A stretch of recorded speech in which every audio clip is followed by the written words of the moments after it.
Hey guys, let's get more news about Lakers, but first, don't forget to subscribe and leave your like.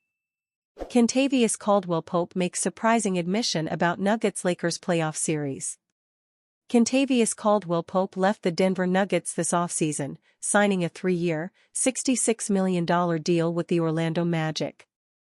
His departure came with a bit of a truth-telling session during a recent sit-down on The Draymond Green Show, during which Caldwell-Pope specifically discussed the Nuggets' 2023-24 playoffs and the first-round matchup with the Los Angeles Lakers. Among the many comments made by Caldwell-Pope was one that's bound to grab the attention of a few Lakers fans. After the Nuggets swept the Lakers in the Western Conference Finals just 1 year earlier, the two teams met again in the 2024 NBA playoffs. While the Nuggets defeated the Lakers in 5 games, that series included 2 buzzer beaters by Jamal Murray and was much closer than the 4-1 result indicates. It appears the Nuggets felt that way also, as Caldwell-Pope told Green that the Nuggets had no gas and felt like the Lakers should have beaten them. While the comments are eye-opening, it's not a complete shocker considering how close the series was to being 2-2 heading into Game 5 instead of 3-1 in favor of Denver. But even after that series, and the Nuggets dropping the first 2 games in the next round against the Minnesota Timberwolves, Denver rallied to reel off 3 straight wins and looked well-positioned to advance to the West Finals again. In the end, Caldwell-Pope's comments about the Nuggets having no gas proved true, as they dropped the final 2 games against the Timberwolves, including a 45-point loss in Game 6, on the road. Lakers salary dump trade candidate issues warning on comeback.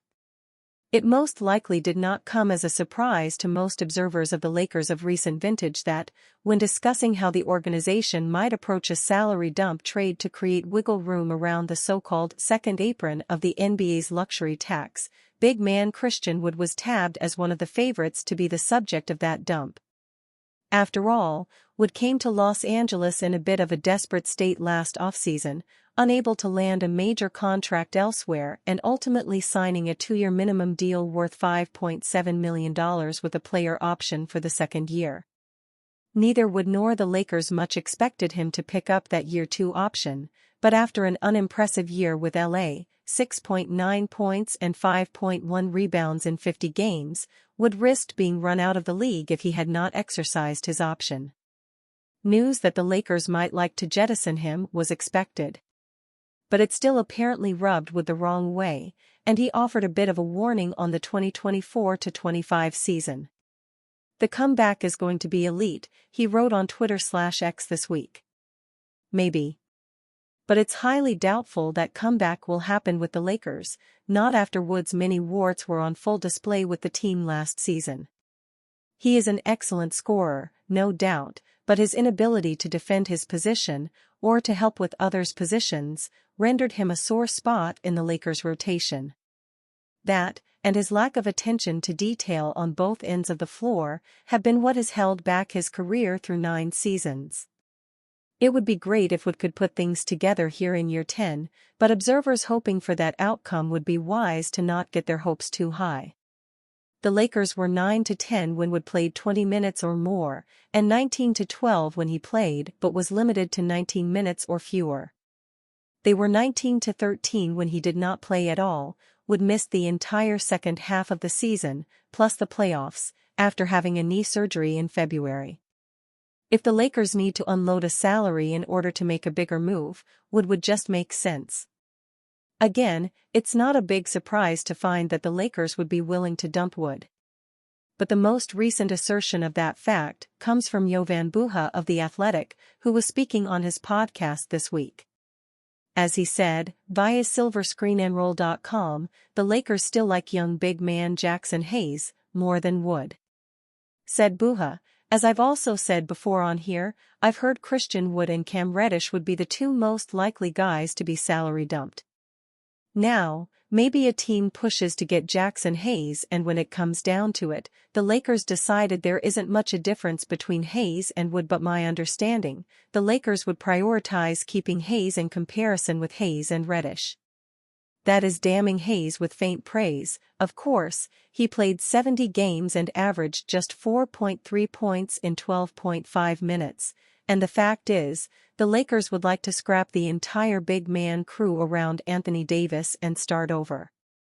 That's a highly unlikely outcome. More likely is that Wood gets dumped. The elite comeback then could come to fruition, just not in LA. Proposed NBA trade has Lakers land $70 million speedster. If the Los Angeles Lakers are going to make a significant move this offseason, it is going to need to come from the trade market. Bleacher Report's Isaac Gutierrez put together a list of potential trade targets the Lakers could pursue in the coming weeks. One intriguing name on the list is Utah Jazz guard Collin Sexton. The point guard is one of the fastest players in the NBA, and the price to land the veteran could be reasonable. Gutierrez believes a trade package of a 2029 first-round pick and Rui Hachimura could be enough to pry Sexton away from Utah given the team's plethora guards.